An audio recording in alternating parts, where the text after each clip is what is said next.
I want to start a new series on plants. I want to introduce you to the beautiful, humble, thriving pothos plant, scientific name Epipremnum aureum. Y'all, I wanted to start this series because houseplants are not truly houseplants. They were wild plants that people found could be grown in your home. While I can't give you tips on taking care of plants, I can give you some fun facts so you can have a fuller idea of the nature of the plants you're bringing into your space. Also, I just love my pothos plant. Some people might think pothos plants are super basic, but this plant is near and dear to my heart. As a new plant parent, my pothos plant was the second houseplant I've ever gotten, with my first houseplant dying from the over and under watering paradox. I took care to look up information about the pothos and was so happy to see it thrive and grow 2 years later. I loved its green leaves, its simple yet elegant appearance, and how it can grow vines. My ecology brain turned on, and I became interested in learning more about why it had certain features that it had. Are they certain adaptations? How did this plant live in the wild? And after doing some research, I'm excited to share with you guys a few fun facts. Let's talk about the plant. While my pothos is the green jade variety, there are many more varieties people might be familiar with, like the golden pothos, neon pothos, marble queen pothos, and so on.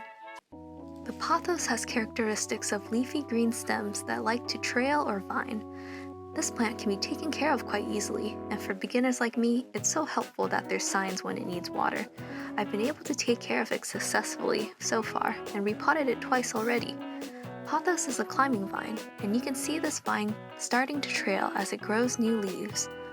Another characteristic is seeing these brown lumps or nubs on the bottom side of the nodes, the space where a new leaf branches off from the stem. These brown nubs are aerial roots that can allow the plant to attach onto things and absorb moisture and nutrients from the air. I first learned that these aerial roots allow this plant to be easily propagated into new plants. If you cut them below the node and submerge them into water or dirt, the plant cutting can grow roots and grow into an entirely new plant.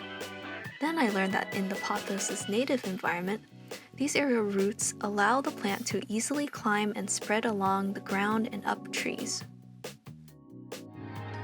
Now digging into the nature facts. This plant is scientifically categorized in the genus Epipremnum with other vine-like plants, with epi meaning upon and premnum meaning on trunks, referring to how it climbs up trees, aureum meaning golden. Pothos, like other climbing vines, are adapted to climb structures like trees to reach sunlight.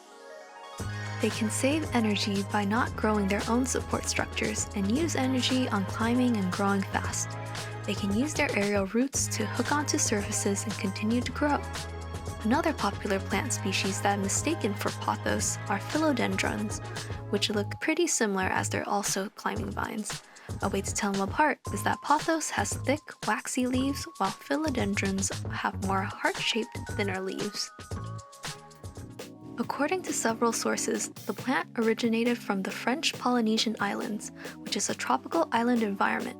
While they originated from these islands, pothos over time has become naturalized in other tropical regions, such as Southeast Asia, Hawaii, Australia, the Solomon Islands, and so on. In the wild, these plants can grow pretty big.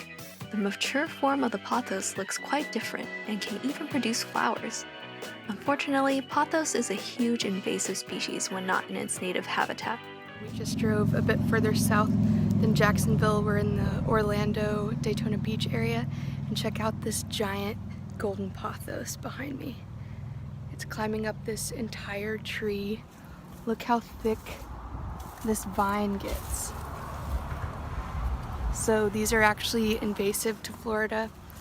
Definitely important to take care of non-native plants appropriately so it doesn't harm the native environment. It's interesting to think that because of its invasive traits that allow it to grow easily and be a hardy plant, these traits make it a great beginner houseplant as well.